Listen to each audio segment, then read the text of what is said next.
That is what nearly brought the so-called First African World War. And Africans need to know this. So Museveni has been, in my opinion, in the conflicts of the region, one of the big enablers of external interests. In any case, in Somalia, Ugandan forces went to Somalia not on behalf of the Somalis people.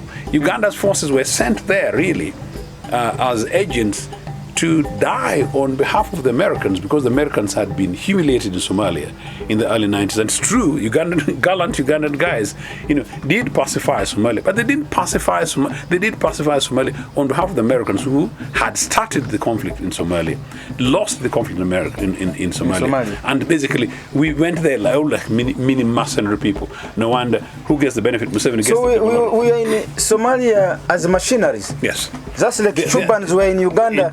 Because now we even have a talk here when they say this is a Cuban.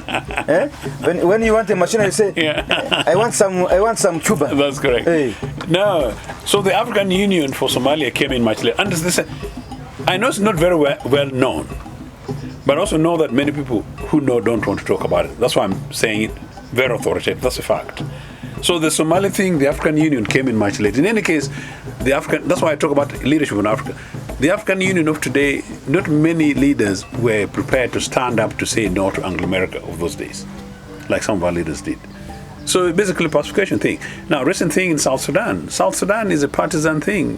Museveni and Salva Kiir are together. And because actually Ali even talked about democracy thing. As a Ugandan, as an African, I really want to hope that we all go pluralists, that all African countries go pluralist and democratic, and that the Spy Uganda, the Spy Television, Andrew Irumba Live. The name of the show is Andrew Irumba Live, and the name of the presenter is Andrew Irumba Katusabe Sankara. Joseph Ochieno, one of the senior leaders of UPC. This is episode 2. I'm sure you have heard the first episode, the Maiden show with him. And this time we want to discuss about the democracy, the challenges in Africa when it comes to leadership. We want to go as far as Africa, but you can also look at Uganda. We have had a number of challenges. In our previous episode, we looked at the UPC leadership vis-a-vis the 40-year, close to 40-year leadership. And the listener is able to navigate the difference. Because I remember you talked about the free education, the real free education that worked vis-a-vis the current education, where the president himself keeps lamenting that we offer the free education, but there are some head teachers who are still charging students.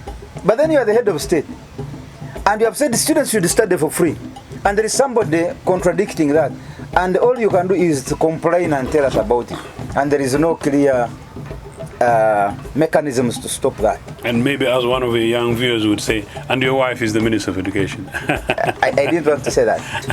That's I'm the one who said it. That's below the belt. No, I'll contextualize, and because I know the tempo of this program. I'll contextualize it because some people say it in bad faith, but for me, I say it in formally, structurally, in good faith, but to make the emphasis that one, you're the president and you're in charge, and 2, the Minister of Education is under you, but 3, actually, if the Minister of Education is your wife, you want her to succeed, and then 3, actually, if you're the Minister of Education and the president is your husband, you have a relative privilege, meaning you've got added point of power and authority. And finally, if the First Lady and the top citizen, it means that you don't make appointments to meet, to have to be sort of these things. So really, from that perspective, there's no reason you have an added advantage. There is no reason why educational challenges should be a matter for the minister for lack of support, and where the president would have the biggest issue, because that is the minister. He should be most influential in terms of impacting on those services. Moreover, your son is also the commander of the implementing structures. Oh, lucky man. Your son is the commander of the implementation structures. Yes.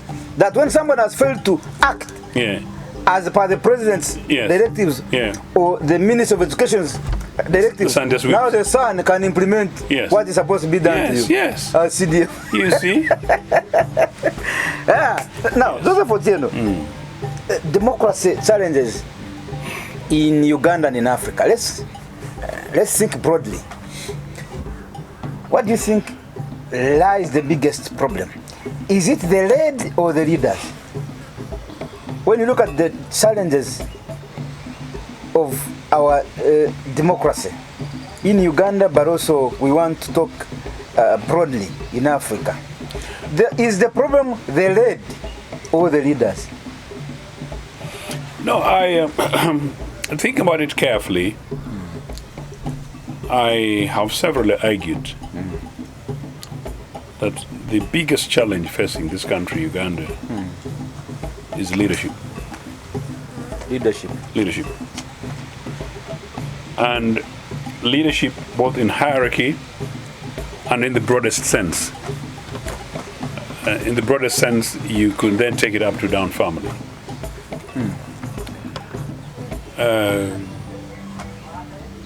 But the biggest challenge facing this continent also is leadership. Leadership comes with values. Leadership comes with vision, and leadership should also come with you can call it power, but quite clearly authority. Starting from the Uganda's perspective, in your earlier episode, you wondered why I'm a completely convictionist obotist. I am because I see that basically as a representation of sets of values, personality, leadership in terms of enabling and enabled results out of an outcome of thought, that you see it as groups of men and women and say, this is their problem, this is the situation, this is where we are. Situate it and contextualize it, seek solutions, visualize where you're going, and deliver. So you seek and transform an activist, a trade union, grievance-led organization to a political party, translate that to a political party that is able to push to govern leadership. Successfully get the mandate of the people with your core sets of values and convictions, in terms of what you can call a manifesto and programs. Set programs, map them up, and deliver. And that you deliver. And as I said, interrupted by Idi Amin, but you deliver a 10-year program. And as I said, unprecedented. This country's growth trajectory over a 10 and 8-year period is unprecedented. From 1962 to 1971 January, that's 8 years. Unprecedented on the context of our foundations. Whether it's education, it's health, it's agriculture, it's infrastructure. As I said, you find, you open up and start Uganda Railways, open up Uganda Television, you start these banks, and you start insurance corporations, you open up public ranches, you open up district farms institutes, across the country. By the way, you see, in 8 years, and this is you visualize, I'm talking leadership, and you push, and it works. You open up public bus transport services. You open up Uganda hotels, You open up waterways transportation. You pick up rail networks that you found in Soroti, you take it to Lira, you take it to Gulu, take it to Pakwach, open up, link up West Nile. You open up, leadership, transformational, deliverable, impactful. You go into the region and say, look, we are an emergent African nation, but Africa is still also under the yoke of colonialism. And you take a position and to say we shall support Lumumba's forces in Congo. We want to liberate Congo. And you do. you say we want to contribute to liberation struggle in Southern Africa, and you do. And you say death to corruption, no corruption. You know, zero tolerance. Zero tolerance on corruption. I mean, it's part of the reason why. And you walk the talk. And you walk the talk. And I mean, got into trouble because of the gold scandal. And the context of gold scandal was Obote used, and people have argued this, that why Amin first was the second most senior army officer at the time, Ugandan. Number 2 from West Nile. Number 3, Congo, where you know the CIA, Americans, and Belgium's various interests, which continues today, were basically the forces supporting the regime there. In order for you, a tiny new independent nation, to get involved, you need to play safe. So you need to be grounded. Yes. So you send the deputy army command, but Amin is also from West Nile. So meaning that we're able to support Lumumba's forces in a strategic way. That's the only reason why Obote sent Amin to Congo. But he sent him to support the liberation struggles of the Africans, the Lumumba's forces there, against forces of the predominantly Anglo-American Western interest, the miners that continue today, which unfortunately, I think, if you see Uganda's role today, Uganda seems to be on the side of the people exploiting Congo rather than people who are Pan-Africanly seeking support. But that's a different topic. Uganda is on the side of people exploiting Congo. The Ugandan side of people rather than people who are seeking to support, to protect Congo as an African nation, independent, sovereign African country. But I can discuss that. So you do that. We will discuss that exclusively. Absolutely. The context of Uganda's deployment in DRC. Oh yes, yes. And it's something that I feel very strongly about because it's completely anti-Africanist. Hey. Completely anti-Africanist, and that is not Pan-Africanism. Hey. Now, but leadership. So you fast forward, then you see how when Amin came, the Obotists as well as 1971-72 mobilized to recruit, to mobilize, to train, and to seek to liberate the country from Idi Amin. But fast forward, then you come to the Obote II government. I'll just use this as an example on this because before I contextualize the African thing. After the elections of 1980, then you work out a 10-year program. Rehabilitation of industries, rehabilitation of schools, rehabilitation of agriculture, and all infrastructure. Then you create Ministry for Rehabilitation, headed by Masete Kuya. And then you create Ministry for Supplies because of lack of essential products, supplies at the time, headed by Dr. Moses Apilka. Talking leadership, meaning you look at issues, as I said, contextualize, project, and seek to deliver. As of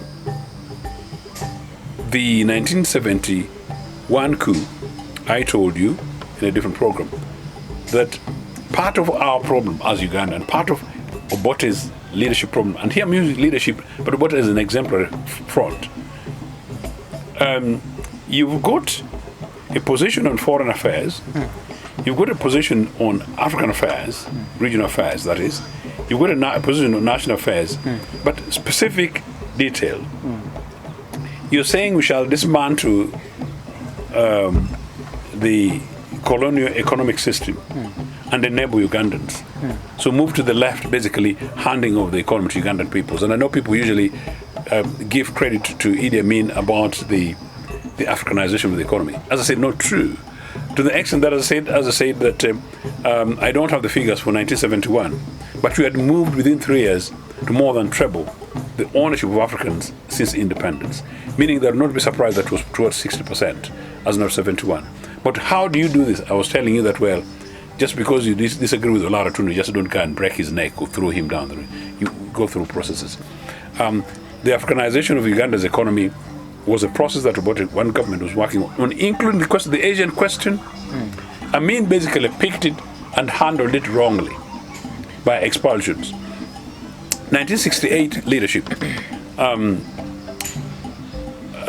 The Obote government had in conversation the British, the Indians, so Pakistanis.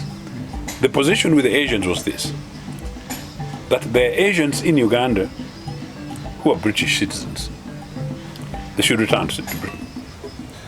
The Asians in Uganda who are Indian citizens, they should go to India, should be discussed. The Asians in Uganda who, on the basis of the historical and constitutional setup of Uganda, were Ugandan citizens, no problem.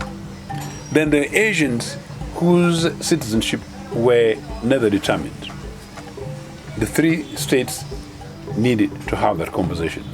It was obviously very clear that the British, typically the way they treated Zimbabwe with Robert Mugabe, did not want to do that because they wanted to play the master staff.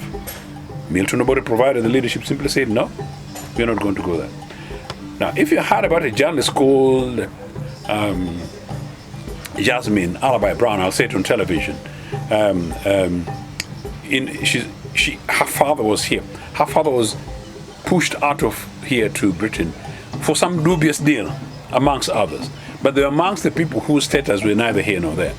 And she became very hostile to UPC thing. And how I say this also on authority is that the Ugandan Asian citizen, Shafika Rain, that you must hear about. Shafika Rain was Uganda's last High Commissioner to UK in Obote II government. Ugandan Asian born in Uganda who joined Uganda National Congress at the founding time and tells me he met Obote in 1958. An Asian who to me is certainly more Ugandan, to me, more Ugandan nationalist than anybody who gives Ugandan properties to foreigners.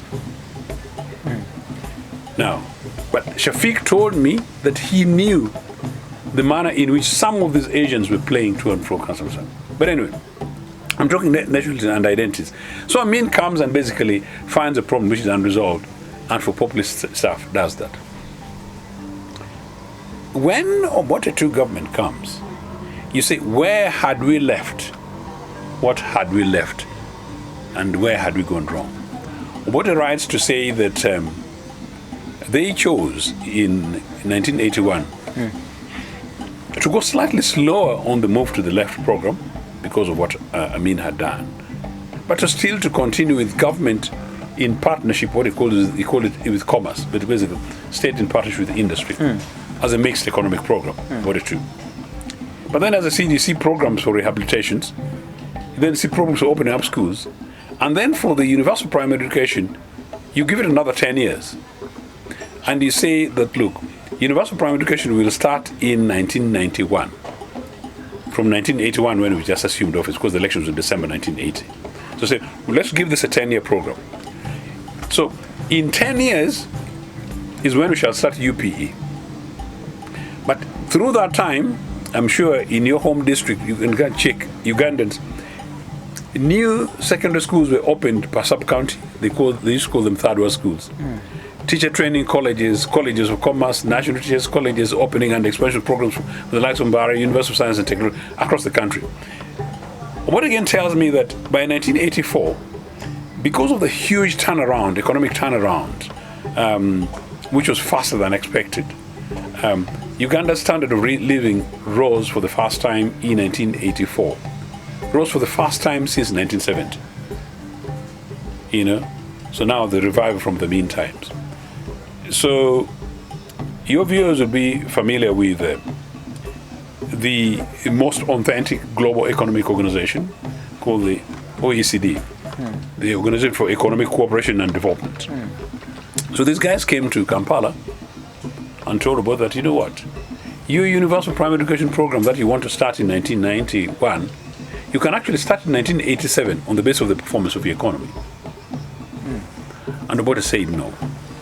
We shall stick to our 10-year program. But since I'm discussing leadership, there's quite a lot to say. I want to tell you that in Obote II, just like in Obote I, in 1980 general elections, the only political party that had a manifesto, can you imagine? The only political party that had a manifesto during the elections was UPC. The DP didn't, and definitely UPM for NASA did not. The only party that had a manifesto, others had what? They did not. They didn't have a program. I mean, it was not written. You can check. You're a journalist. Check. Nothing.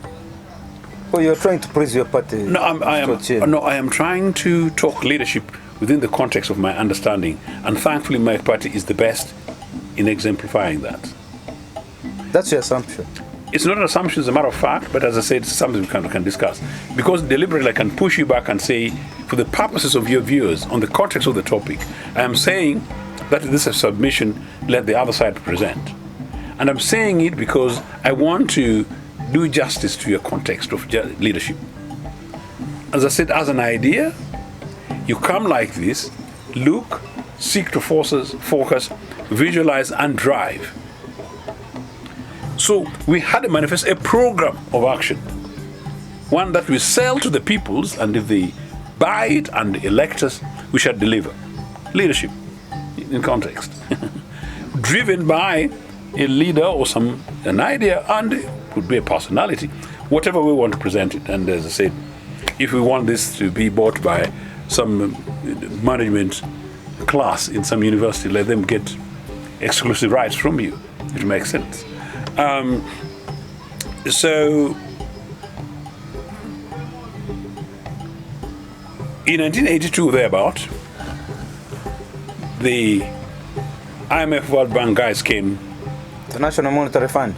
Yes, they wanted trying to sell the idea of a structured adjustment program. I'm linking with some Museveni's government, and we refused. So the first government in Africa to be approached for structured adjustment program was the first UPC government before Rawlings. We refused it. Of Ghana? Of Ghana, yes. Rawlings got it, and of course Museveni then went ahead and swallowed it. We refused SAP because we had an indigenous, original... Andrew, do you get me? Yeah. You're saying, oh yes, we missed a lot. No, but my point is, we had an idea. You're talking leadership. We had an African, and this is an African audience. We had an Africanist agenda. We had an idea. We had authority of issues that this is the Uganda we know. This is the Uganda that we own. This is the Uganda for which the destiny is ours. This is how we're going to do it. So on the basis of our manifesto program, Obote said that, look, we had a manifesto, and it's costed. Costed. Meaning we know how many roads were destroyed during Amin's time, how many programs were broken, how much money are we now going to get from coffee, how much are we going to require in order to rebuild hospitals, how many of these third world schools will expand over a period of time, how much shall we generate from coffee, how much shall we generate from tea, how much shall we generate from taxations, and what is the deficit? Where can we then go ahead and get grants? And then from maybe how much do we get from loans? You're owning your process, that's leadership. So we said, where there is need, you may support our programs, but you're not going to own our programs. You're not going to take it. So we refuse SAP. And that's why I'm saying 2 years later, because our programs were working, they came to us. But what he told me that, look, Joe, I refused the 1987 timetable, sticking to our 10-year program, because I knew we had opened up the third world schools and others. We knew that in 10 years' time, when you're starting UPE, we shall have enough schools, enough classrooms, enough scholastic materials, enough teachers, and enough money, and to pay them, meaning equipments and everything else, without compromising standards. That's leadership. Do you get me? Fast forward. I want you to fast forward. I want you to expand it to African continent. I am now bringing it to, because you have localized it. You are giving the whole show to UPC. No, yet they don't have NRM to defend themselves. No, NRM doesn't have to spend to defend themselves. NRM have had 40 years to show. So Ugandans can just look at that, whatever kind of, So, but they can always come back. We can always come and. I was giving you a contextual foundation on this leadership thing. That is how it happens. Now that leadership,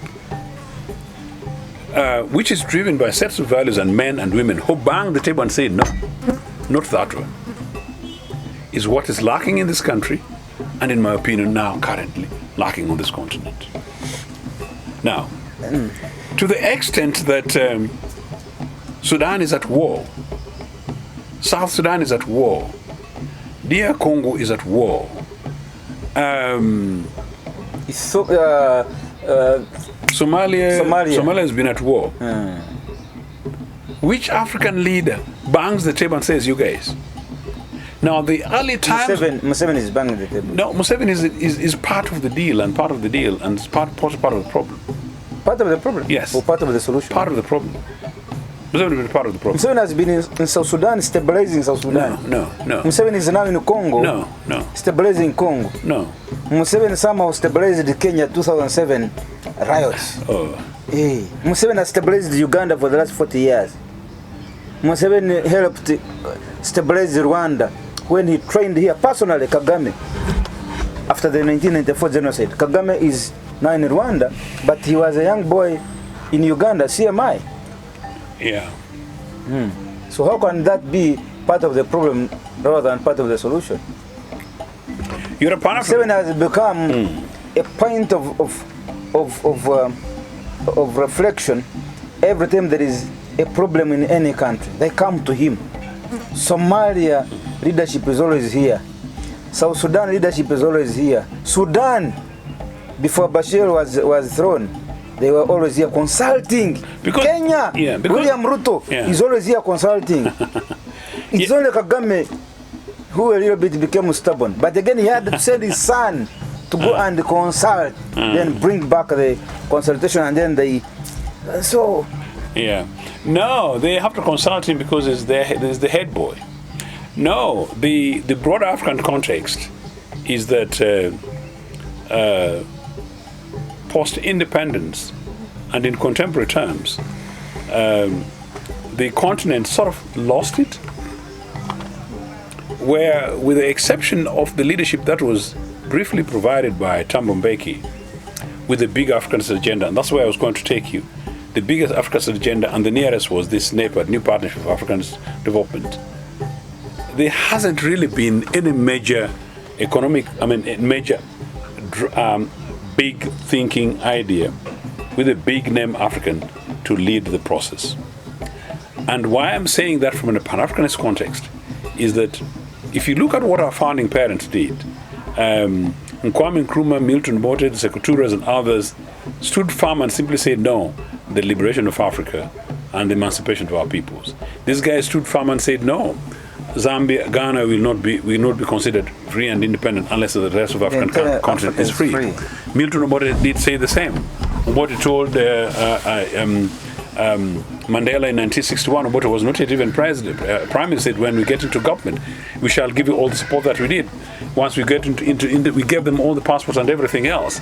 Uganda's High Commissioner to London, as recent as Obote too, was on instruction that when ANC leaders come to his office, in London, unless whatever they require, they did not have it within their reach, they did not need to get permission from Kampala. That's the Africanist thing that I'm talking about. Just give. When you look at the current arrangement, the invasion of Rwanda, with respect, to me, this was an invasion and occupation of Rwanda. It was not an Pan-Africanist thing. Granted, the RPA won that, but you could argue that the genocide in Rwanda was a result of the manner in which this thing was handled. I've been very open about it. We've taken the position that the October 1990 invasion of Rwanda was not a liberation of Rwanda, and it was not the way Pan-Africanists deal. Pan-Africanists don't invade. The Pan-Africans can't invade and conquer and capture, and particularly when you know, and I don't know how much you should, when you know that there's America involved, when there's France involved, and you know there's non-Africanist forces involved. No, that's not Pan-Africanist. The same with Congo. The nearest you talk about Congo was the overthrow of Mobutu. The overthrow. Yes, and for that, unfortunately, Mr. Museveni and Kagame again lose, because on authority of senior leaders, including Mandela and I can now say including Robert Mugabe. Mugabe was furious, and I took out of authority that Museveni deceived them, that because Mobutu had been supporting imperialists, we want to get rid of him to liberate Congo. only to go into Congo and realize that Museveni and Kagame had other interests, hence the beginning of the fight of Kabila II. Yeah. That is what nearly brought the so-called First African World War. And Africans need to know this. So Museveni has been, in my opinion, in the conflicts of the region, one of the big enablers of external interests. In any case, in Somalia, Ugandan forces went to Somalia not on behalf of the Somalis people. Uganda's forces were sent there, really, as agents to die on behalf of the Americans, because the Americans had been humiliated in Somalia in the early 90s. And it's true, gallant Ugandan guys, did pacify Somalia, but they didn't pacify Somalia. They did pacify Somalia on behalf of the Americans, who had started the conflict in Somalia, lost the conflict in Somalia. And basically, we went there like mini mercenary people. No wonder who gets the benefit. Museveni gets so the benefit. we are in Somalia as machineries. Yes. Just like the Cubans were in Uganda. As because now we even have a talk here when they say this is a Cuban. When you want a machine, you say, I want some Cuban. That's correct. Hey. No, so the African Union for Somalia came in much later. And I know it's not very well known, but I also know that many people who know don't want to talk about it. That's why I'm saying it very authoritative. That's a fact. So the Somali thing, the African Union came in much later. In any case, that's why I talk about leadership in Africa. The African Union of today, not many leaders were prepared to stand up to say no to Anglo-America of those days, like some of our leaders did. So basically a pacification thing. Now, recent thing in South Sudan. South Sudan is a partisan thing. Museveni and Salva Kiir are together. And because actually Ali even talked about democracy thing. As a Ugandan, as an African, I really want to hope that we all go pluralists, that all African countries go pluralist and democratic, and that democratic will certainly socialist, so have parties that are sister parties like Uganda People's Congress, African National Congress, and others. Because Africa's development is going to be rooted on the values of social democracy, as it were, to basically to pull the best of our resources, and also an element of African control for ourselves in terms of our resources. So transforming our copper, our cotton, our gold, and our coffee, make the best of them here, add value and make sure that we only sell the finished products at the best, but in and one owned by ourselves, and not bring dubious foreign investors here. So I think that so you go to Sudan and then you find that Museveni and Salva Kiir on the one side, and even more recently when the conflict sort of re-erupted. You go to encourage, particularly as an elder statesman that Mr. Museveni should be doing, you should go to Sudan and say, South Sudan, you guys, what's happening, the two of you? But rather, instead, he sends his boys to go and whip one side. And you talked about his son, who's the commander of the army, who goes ahead and said that, look, I'm tired of killing one side. So maybe it was a joke. I don't know what kind of jokes. The young man, he normally saves a lot. I am a father and I'm also a grandfather, and by the way, I've got fantastic grandchildren, and my grandson is of age, reasonable age. Fantastic guys. I don't think they'll joke like that, but they're very young. They don't know joke like that. Museveni is one of the guarantors of the peace agreement of South Sudan. When you're a guarantor, it means that you must not have side. No. Now, Museveni's intervention as UPDF context in South Sudan currently shows that he has a side. Could we say that is detrimental to the peace process in South Sudan? Extremely detrimental, and the people of South Sudan are very angry. But I want to tell you, the people of South Sudan are very angry with Mr. Museveni, and some of us moderate Ugandans try our level best to help make South Sudanese hate us less. The people of Congo, DR Congo, predominantly are very unhappy with Museveni. Very happy. Very unhappy with predominantly, by the way, you're a journalist, predominantly very unhappy with Museveni and Kagame. But again, some of us and many other ordinary Ugandans, and to be fair, many other Congolese also see the difference between policy makers, people in power, and some of their dubious deals and timber laws and gold, whatever, to the national kind of stuff. Okay, now, if those ones are those ones are very unhappy, let me hope now this time you will agree with me that the people of Kenya are very happy with Museveni. Ruto supporters predominantly, yes. But those are not people of Kenya. Ruto supporters, because Museveni again is a dealer with Ruto. A dealer? Yes. And I say so very deliberately because it's that. There's nothing else really from that perspective. And I mean, particularly in Kenya, when you refer to the 2007 elections, I was possibly the most eminent African on outside Africa, moderating part of my other media opportunities on the Kenyan post-election violence. It was a very sad thing that nearly led to genocide in Kenya.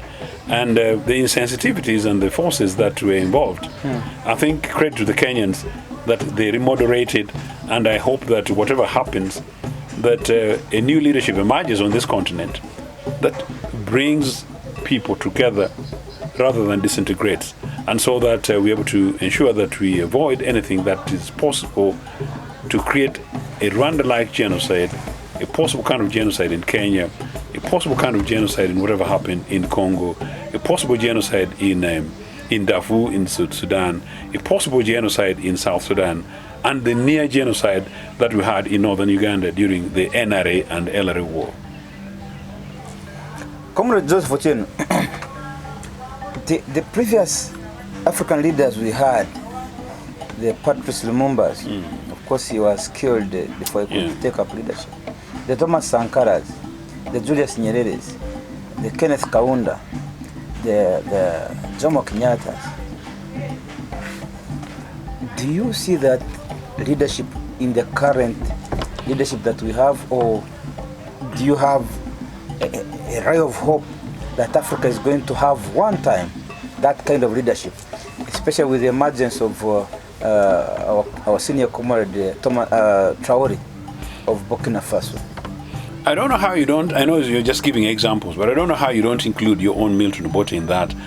And then at the same time, we have spoken about Milton Obote. No, because the examples it's important because we have spoken about Milton Obote. No, I am pushing this as a deliberate agenda, that those are things that people need to be able to put, and you don't have to agree with these people. That's why I'm deliberately adding Milton Obote on this. But you'll be surprised that I'm actually subtracting Kenyatta. I'm doing this because it's part of a contextual historical conversations. You're subtracting Kenyatta and you're adding Obote. Yes, and for a reason. And that whereas Kenyatta struggled for the independence of Kenya, Kenyatta's post-independence leadership, again, people don't talk about it. Jomo Kenyatta Ruto is a decent guy actually. Yeah, but you're right. Uhuru Kenyatta is a Uhuru Kenyatta. Or rather Uhuru. I had major concerns about him, and particularly somebody who's a Republican who doesn't believe in succession politics. But he's actually a very decent guy, and has been fairly exemplary in many ways, without the details of other things. But no, his father was amongst the few people who were reluctant supporters of liberation struggles in Africa, and so that's rarely talked about post-independence. Jomo Kenyatta and Kamuzu Banda and Mobutu. These guys were offered lukewarm support to liberation struggles. Number two, Kenyatta severally was not necessarily very friendly to Ugandan interests whenever it came to the interests of the Western world. And because we talk about African leadership, I want to pick the best examples. And then finally, part of my problem with Kenyatta is the fact that they amassed huge amount of wealth, took huge amount of land from African peoples. I'm not sure that's the exemplary leadership that I want. And that's why you see me bringing in Milton Obote, who dies almost like a mini pauper. Obote left nothing, really like a mini pauper, but delivered everything and possibilities for children across this country, educated across this country, gave opportunities for jobs and everything else across this country and indeed across this continent. Now, that said, what is it about these guys that has so changed? I think with the beginning of these people being bought off by external forces. Somehow, I think we just lost direction, and leaders who replaced our post-independence leaders, somehow most of them did not seem to depict what some of these people were. But remember, political parties should normally be nurturing grounds for leaders. In UPC, except for the fact that we're being suffocated by NRM and a few people, of course, our internal things, I can assure you, traditionally, up to very recently, leadership was not our problem. You'll know that you create an enabling environment, you port in 100 leaders of UPC, a leader will emerge.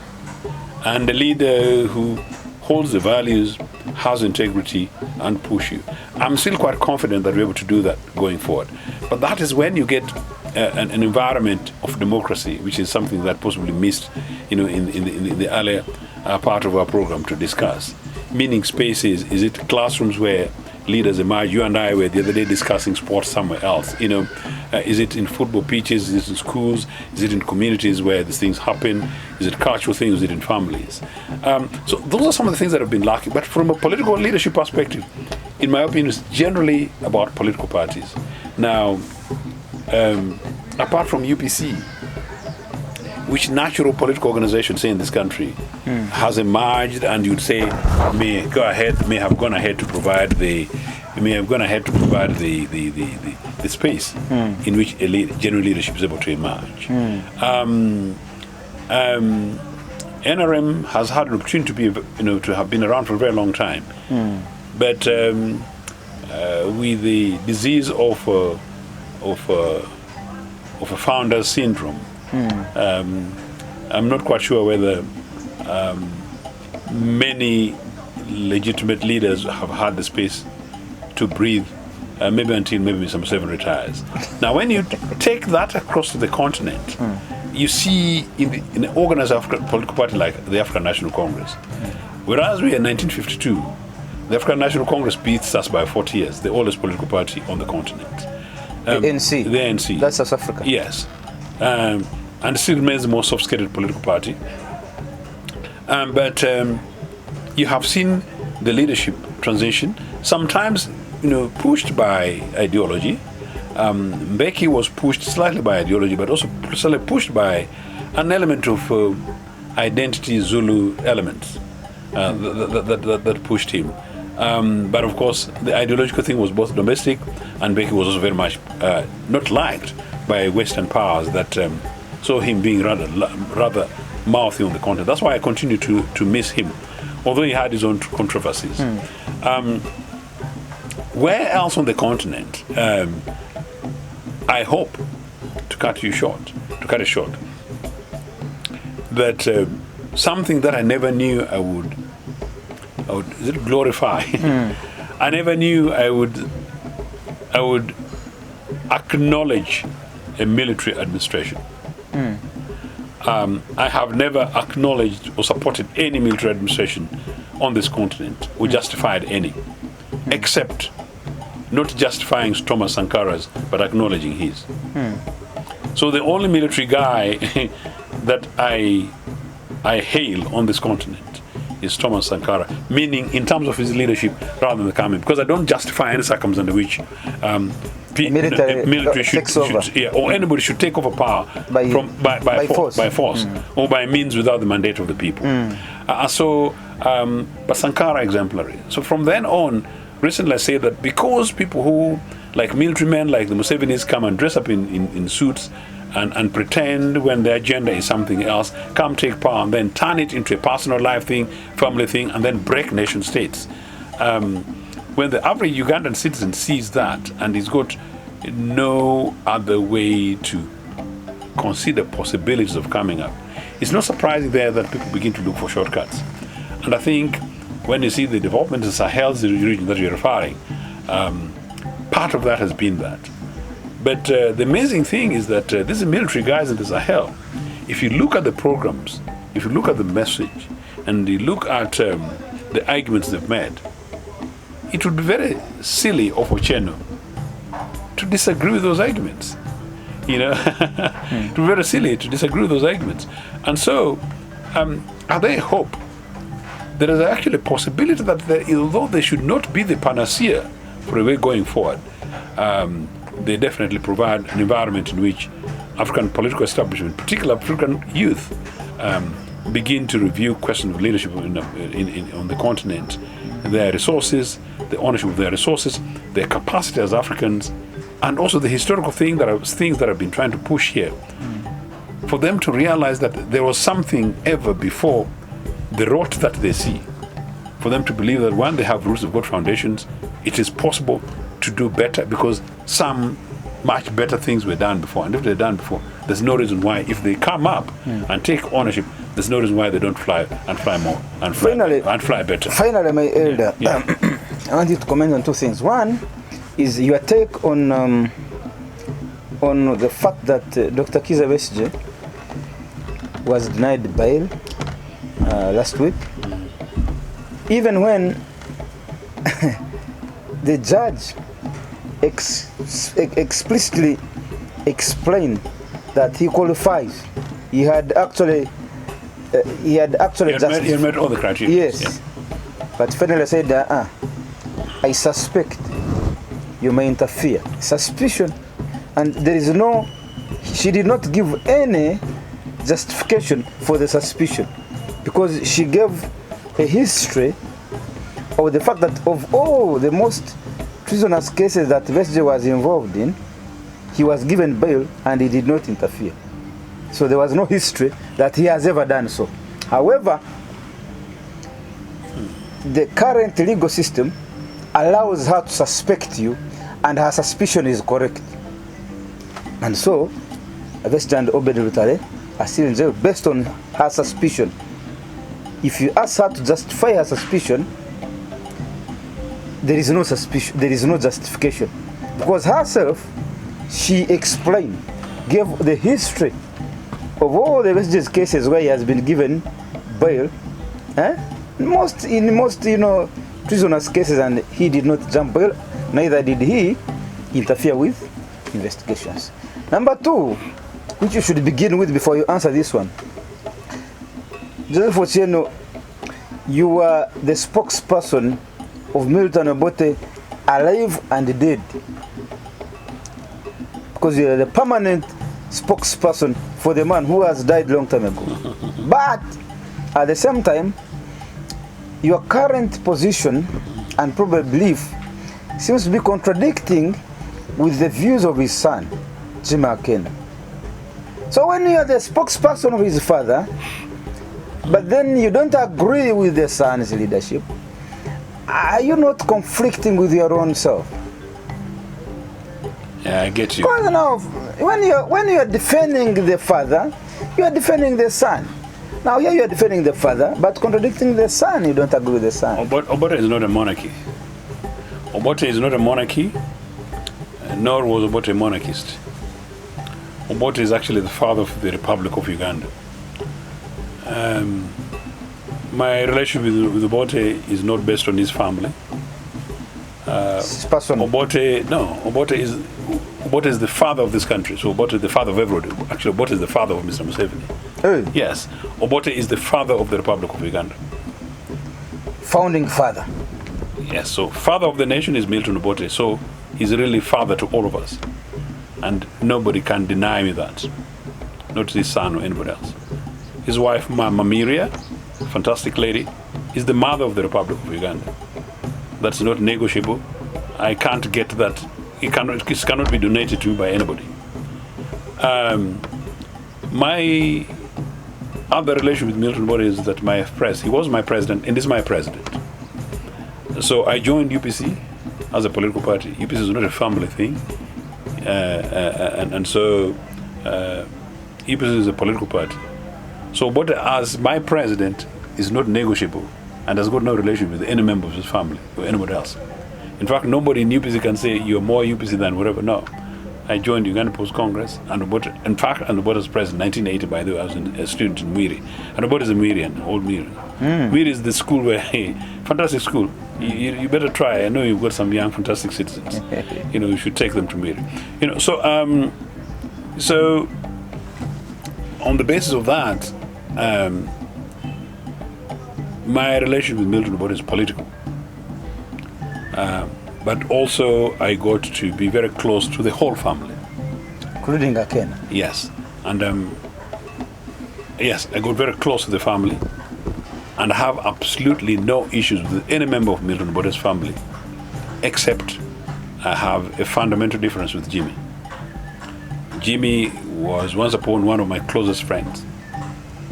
And having been his father's spokesperson? No, not even that. We worked very closely, and Jim and I, maybe you had the red paper, in 2005 when Obote sent me as head to head a delegation home, I came with Jimmy, so he came with me.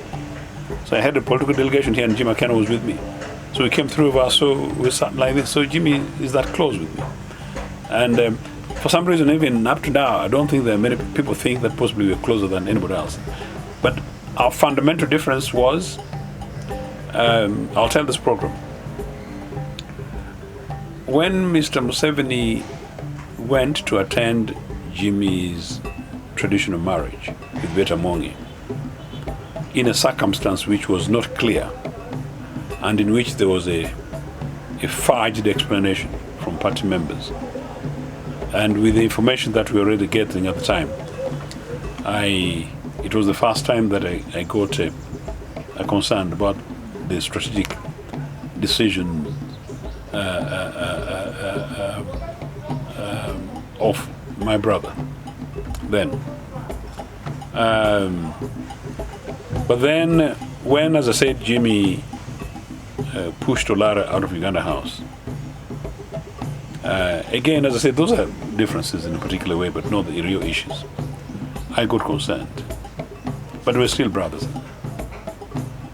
But once court rules that you're not president and you refuse of this to leave. independence party, and you refuse to leave. And you refuse to leave. I don't. Now that's the crux of the matter. That's the crux between you and him. So strictly constitutional, strictly legal, and that is the leadership of the oldest political party in this country, the Independence Political Party, the only political party with an ideology, the only political party that produced a founding father, and the only political party that led the liberation of this country against Idi Amin, and the only political party I'm trying to persuade the majority of young Ugandans that its values represent the future.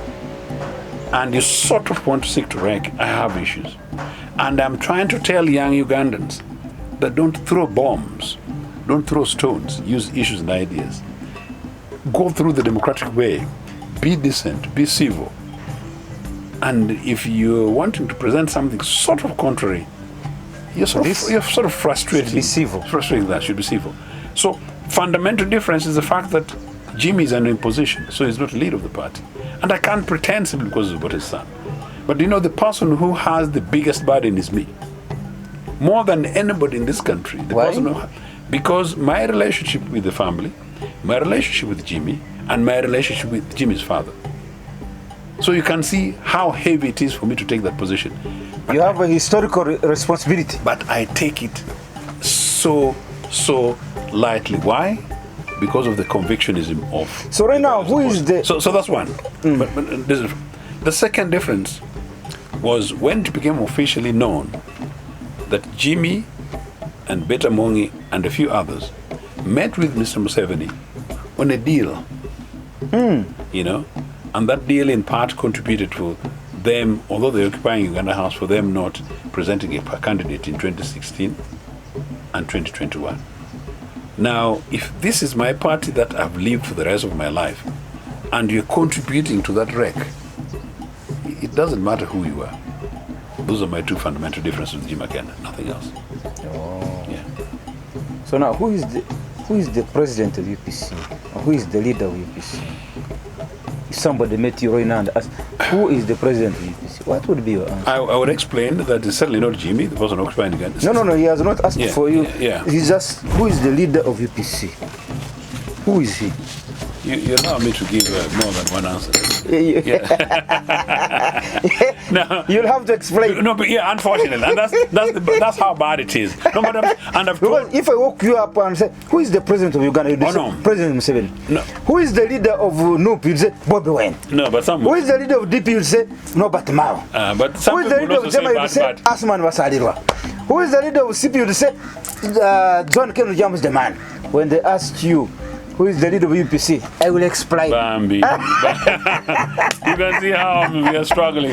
No, in Jesus' name, I hope this thing is resolved soon. No, I'll say that well. Yeah, there is a but there. No, quite clearly it's not Jimmy, and quite clearly it's not Olubiri, but it's a matter that I hope is in the hands of the courts, and maybe I hope Bwana Chief Justice of the Republic of Uganda helps us sort of that. Okay, now let's go to the final. Yeah. Very sad. Very sad because I linked. I said that the UPC leadership question is in the hands of the judiciary and President Museveni. But also number two, the question of Besigye is a sad example. That judge looks fantastically beautiful. I don't know her personally. Quite impressive, actually. Yes, and you know when I've been attending her sessions. I picked interest in the murder of Prince Henry Katanga. Yes. Allegedly by his wife. Yes. Mori Katanga. Yes. So I've been personally, without any assignment of anybody, I've been personally attending her sessions. And on the face, she looks a very emphatic person. She gives space to every other idea to emerge. But one of the small challenges I faced first before when I began covering it is that I had found some, not really based on any legal basis, but I had found that if you want to cover her session, you must first go and seek for permission. I objected. I refused to go there, and I think by God's grace, because they know that I'm the president of online media, I think by God's grace they gave me the latitude. So I still cover it, but I objected to go and, me, I don't follow you in breaking the law. And one of the justifications they gave me. And yet you wanted me to follow some people in breaking the rules. one of the justifications they were explaining to me when they were asking me to go and follow is that, but your comrades who have been covering here have got the. I said no. If I see somebody falling into a ditch, I don't also go and follow anyway because somebody before me already fell in it. This is a mistake. If I do it, I am the leader.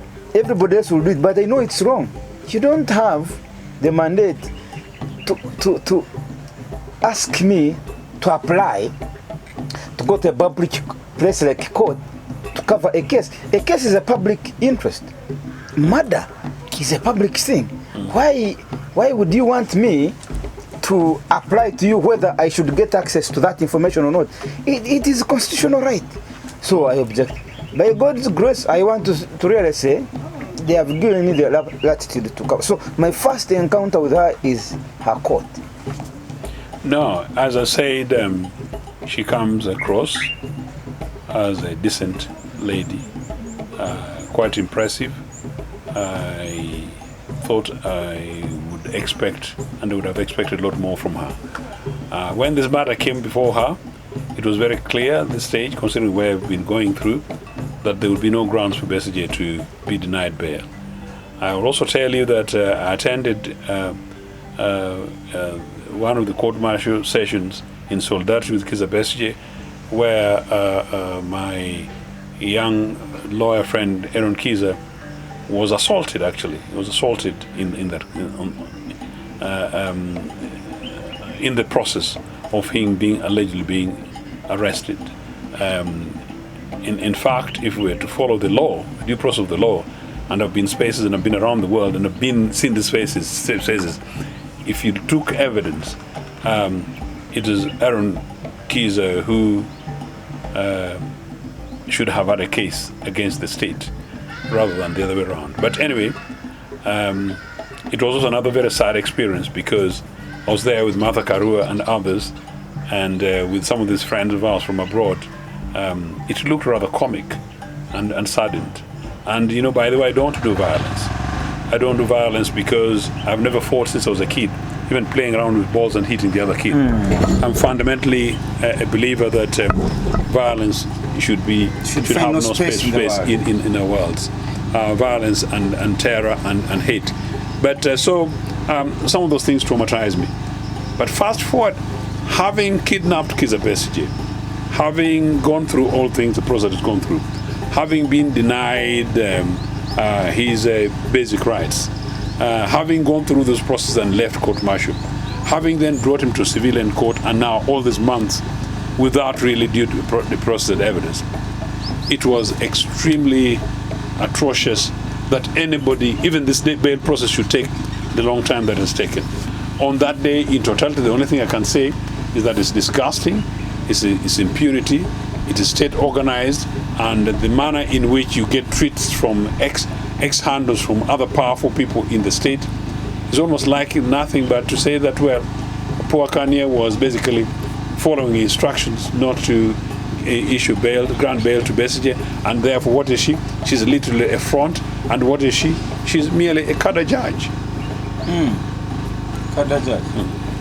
I have heard somebody tell me that one of the reasons she could have acted the way she acted is because, she has been put in acting position. She's there in acting capacity, and so that could be one of the keys they withhold. If you don't do in their favor, because when you're in acting capacity, you're 50-50. They will give me the job, they will not give me the job. So you must be, you must align. That argument has been made, and I know some of my friends in the judicial system suggest that appointing judges in acting capacity should stop. But if you're somebody like Ochieno, who's lives on the basis of conviction, and like Irumba, who lives on conviction of what is right and fair, and you're upping up as a judge, you should make sure that the due process is followed. If you take a position of a judge and you want your job you want to do the position rather than the judicial process of the dispensing of judges, just then you're in the wrong place. So rather than doing what the authorities would others want, in any case, in which case, why would we have them as judges? So no, do the right thing, and if you're not reappointed, you're not reappointed. And in any case, actually, if you're not reappointed, because it comes out that because you made a difficult decision by dispensing fair justice, life and my God and long-term justice will prevail in your favor. On this occasion, that poor woman has got a mark on her face. I'm not quite sure whether when I next meet her I'll necessarily hug her as warm as I would others done. In that context, last week I opined on my social media. Yeah. In the West, in the developed world, Mr. Joseph, where you have lived for most of some good time. Not most, but a good time, yes. For a good time. You have lived in exile. In US or? UK predominantly. UK. Yeah. This in UK, if it is one judge seated here to adjudicate a matter, both sides have faith that this judge, one person, will be fair. Nobody can ever suspect a judge in the UK very rarely to have been corrupted by anything. No. By then, no. Now, when we copy the same system, we bring it to Africa, that one judge should sit on this chair and adjudicate a matter, whereby we suspect almost always correct, that somebody can be compromised, either by the statecraft, on the basis of you don't have a job if you decide otherwise. If a state has an interest in that matter, like in the Kizza Besigye case, you find that a judge will make a ruling based on the interest of the employer. Because the employment system in the UK is different. It's not the Prime Minister of UK, or for that case, the President of America, US, Trump, that gives you the job. No, it is the system. When you copy that system, copy and paste and bring it here, where two things can happen. Either the state can have an interest in that matter and therefore you'll be compromised, or it is even possible one of the sides to bribe you, corrupt you, anyways. And that has been proved to be correct. There even have been disciplinary actions against some of these judges by the same system, judicial. So it means it happens because they have even punished some of these people. When that realization comes to reality, that it is true, isn't it about time we changed this sitting arrangement, that there should not be a case whereby only one person hears the matter? Because it will be difficult, Mr. Ochieno, to bribe 3 judges. No, that is not true. It will be difficult. No, but now now like you see, I give example of Besje's case. One person has decided on how Besje's life should continue to be in this world. One. But that person, I've had some judges, even some people in the court, you hear, today this judge is very tough. Anybody is going to make a ruling on today should be careful. You know, like you swing on their moods. One, because he's one. There is a day when he can leave his home when he's annoyed with his wife or with his family. And all the victims that day, people in court that day, they will get harsh judgment or harsh rulings. So it has come to our attention that actually some people make rulings based on the emotions of the day. So I am thinking we must amend the law where right from the grade 1 magistrate there should be at least 2 or 3 people. That's not the answer. It's just waste of resources. You know, when I was discussing leadership and I realized that there's a lot to talk about in this short time, I was actually trying to give you how a family builds a culture. And children who grow up under this roof know that this is how we behave in this household. These are dinner times, no phones over the table, bedtime is bedtime. Like my little daughter, part of our conversation is that one thing at a time, so study time and watching television and playing, kind of stuff, you know, and that we don't use rude languages and that we share. Culture, family, leadership, community, leadership, political organizations, leadership, nation states, leadership, African personality within a continent, leadership. And talking Pan-Africanism, by the way, is not about the continent. We've got a big challenge facing the African personality from a Pan-Africanist perspective, meaning the African identity, whether in Jamaica, Haiti, somewhere in the streets of London, or wherever. Leadership. What is it that represents our core values, and how do we act and conduct in what situations? That is what's important. As a continent, as countries. As Uganda, it's just a mess. One, we have high courts, in which case that we'll have 1 judge. Have courts of appeals with 3 justices. We still hear about corruption and people get concerned. We have Supreme Courts, you know, still 7. These things still come. So now it's not about the numbers. It is really about the culture. It's about the culture, and this must come from the top. But let me just give you an example. Milton Obote, you'll be surprised to hear this. I was talking corruption. He told me that for the 2 times he was president, he was so firmly tough on the question of misuse of public resources that no member of his family was allowed to have a bank account abroad. You want to hear that? No.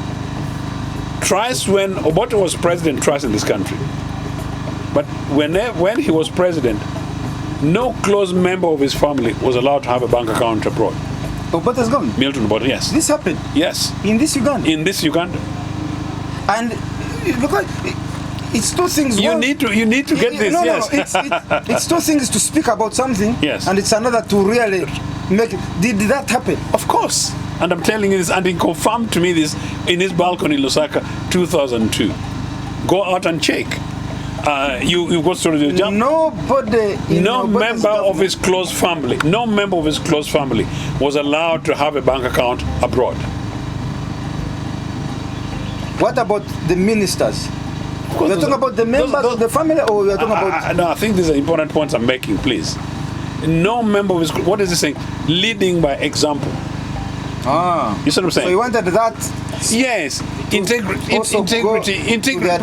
precisely. And you lead by example, you know. Number two, of course, you hear this thing that Yona Kanyama was more recently. You know, I said who was someone on a trip from Cuba, you know. Yona Kanyama was someone on... Yes, when Yona Kanyama headed a delegation to Cuba and returned, I think, on a Friday night, and then I think it took 2 days before reporting to Obote. So when he was asked to report, obviously he was going to give a report on his trip as a head of delegation, but it was someone, and he was asked for accountability. Hey. Yes. So the first question: where is the balance? Where's the balance? Yes. Where's the balance? So Africans, wake up! This thing is possible, guys. Don't break my spirit. This thing is. The West in this country, the destruction in this country, the destruction on this continent, you know, where a few African men, predominantly men and women, rep our resources, break our continent and our futures.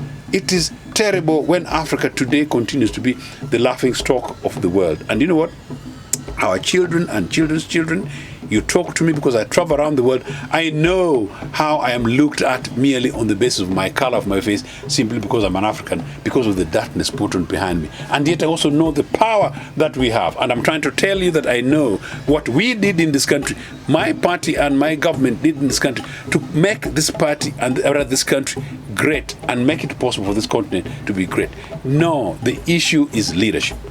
Africa can be great again, Uganda can be great again. Andrew Rumba Live. My name is Andrew Rumba Patusabe Sankara. Mr. Joseph Ochieno, one of the senior leaders of UPC, Uganda People's Congress Party in Uganda, and he says we need to correct the history.